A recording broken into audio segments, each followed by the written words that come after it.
Car Thoughts playoff edition. Yes, it is the first round of the playoffs here in the state of South Dakota. I was in Hamlin tonight. We're for us at Power 106.3. We're following the Chargers throughout their postseason run this year. And they played Scotland Menno, number 5 versus number 12. Hamlin with the big win over at halftime. 57-0 was the final score. Just a dominant performance tonight. Jackson Wadsworth was almost perfect. I think if we're going off NFL passer ratings and quarterback ratings, whatever, he'd have a perfect passer rating. He was spectacular tonight. I think he only had 2 or 3 incompletions and 5 touchdowns in one half of play. And just dominant. Jonathan Lenardi, that guy's a stud. He had 3 touchdowns tonight. Bowden Stevenson, he was great. 3 touchdowns tonight. Watson Grantham, he had 3 touchdowns tonight. It was as dominant of a performance as you could ask for if you're Hamlin. And there were some questions after their loss to Elkton Lake Benton last week. They lost pretty handedly to a really good Elkton Lake Benton team. And yeah, those questions were answered tonight. Hamlin's still here. They're looking to win a state championship. It looks like they're going to get to go out to Hill City next week. Face off against Hill City. Number 5 versus number 4 matchup. We'll see how that game turns out. I don't know. I don't really know how to preview that game. I haven't watched Hill City at all this year. Obviously, them being a West River team, don't see much of them throughout the season. So I would expect that to be a pretty decent football game. But Hamlin, I think if you're not putting them in your state championship power rankings or however you do them, I think you're wrong, because this is a team that is primed. They are efficient on offense, and they play really good defense.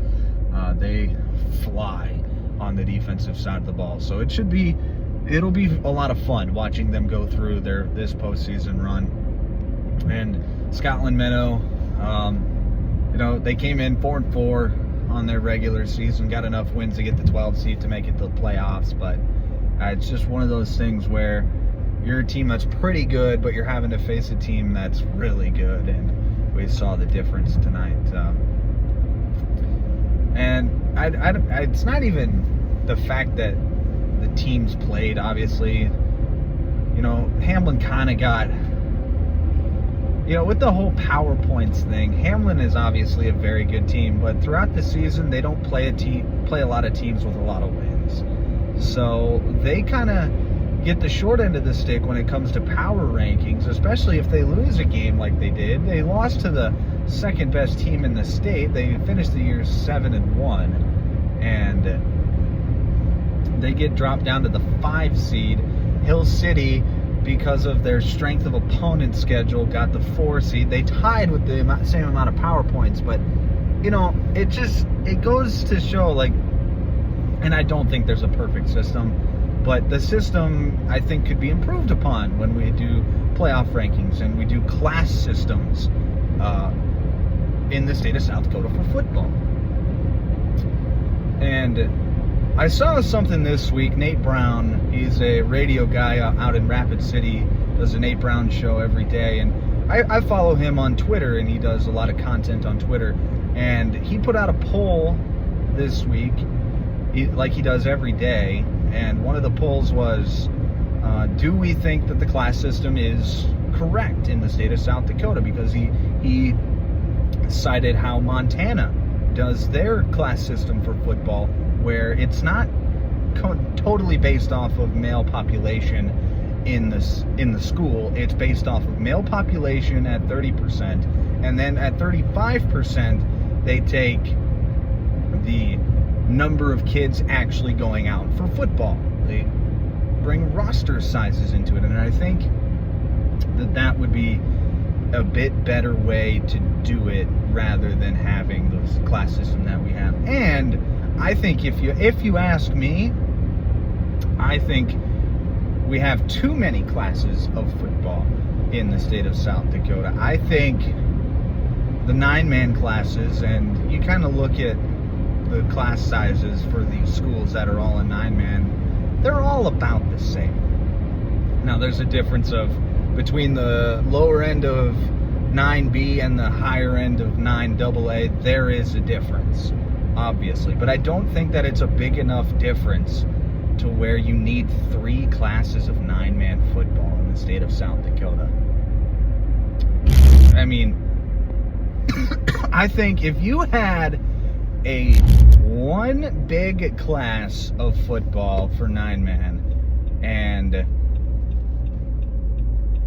you had a 32-team playoff, boy, I think you'd get some pretty awesome football games throughout the postseason, and I think you would be finding yourself an awesome state championship. Like, I just look at basketball, for example.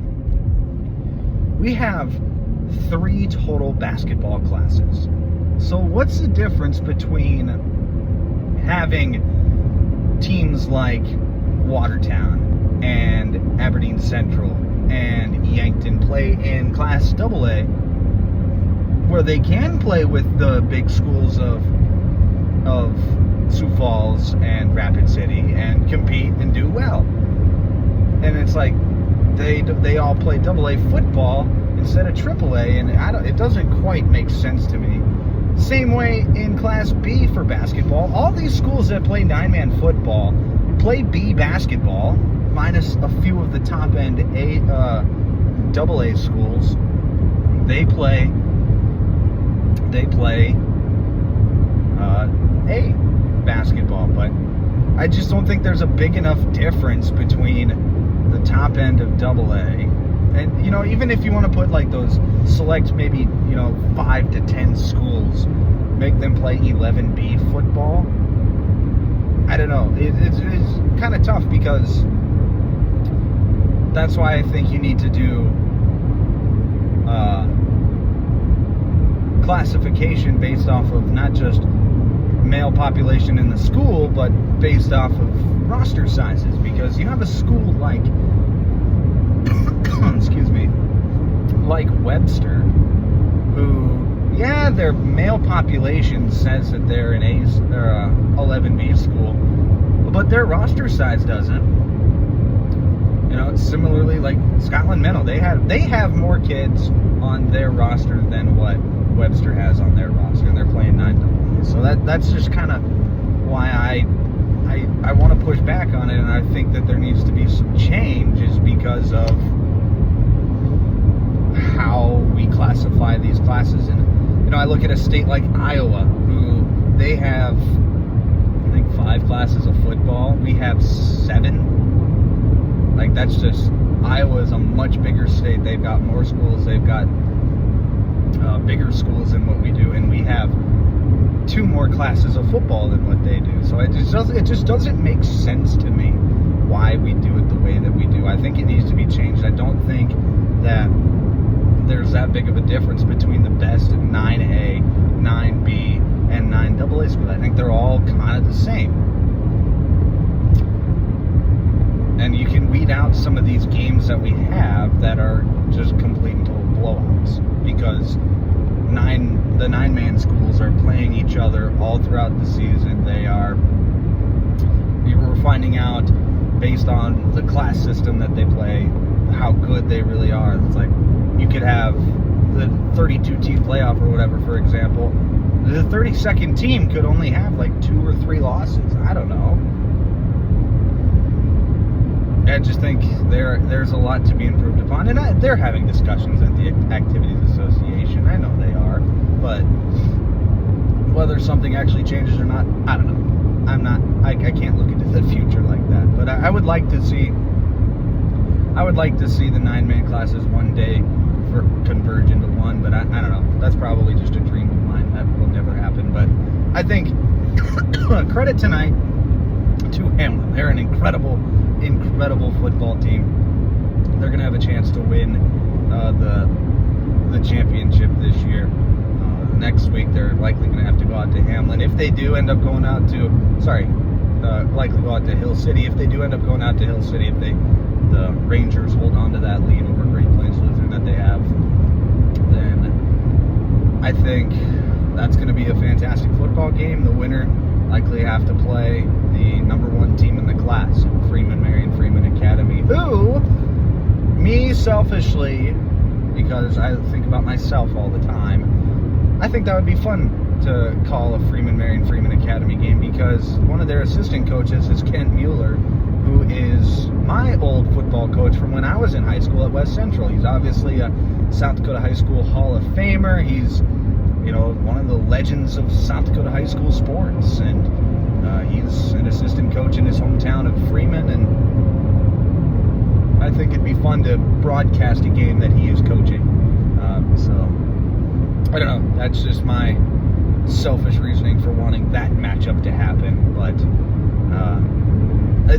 there's a chance that it does, and I think Hamlin, I think they can beat anybody. I think that game against Elkton Lake Benton last week was a blip on the radar. Now, maybe we get a couple weeks down the road and Hamlin gets beat again. Then it's not a blip on the radar. But as of right now, I think it's hard to say that that's the real Hamlin team, because that's not the team we've seen over the last 3 years. They haven't lost like that in the last 3 years. So I think it's safe to say that with this group of Hamlin kids, that game against Elkton Lake Benton was something that was a mere facade, that, was just an outlier of a game. Elkton Lake Benton, not to take any credit away from them, they came in and did that to Hamlin. So Elkton Lake Benton's another team that they have a real chance to win the championship, because they're an incredible football team in their own right. So I think there's the top end of Class 9AA is really, really fun. The top 5 or 6 teams, you got Parkston in there, who's also really good. Hill City, obviously, I haven't seen them play, but they're obviously pretty good too. Hamlin's very good. Elkton Lake Benton, very good. Freeman Marion Freeman Academy, obviously very, very good. They're decimating everybody they play at, it seems, every week. So 9AA, if you get a chance to just watch the games, you're gonna see, especially as we get into the quarterfinal round next week, definitely pay attention. It's a class to pay attention to, because they have a lot of really good football teams. But that's going to do it for this episode of Car Thoughts. Be sure to like, comment, subscribe. Thank you for watching, and we'll be back next week for more Car Thoughts.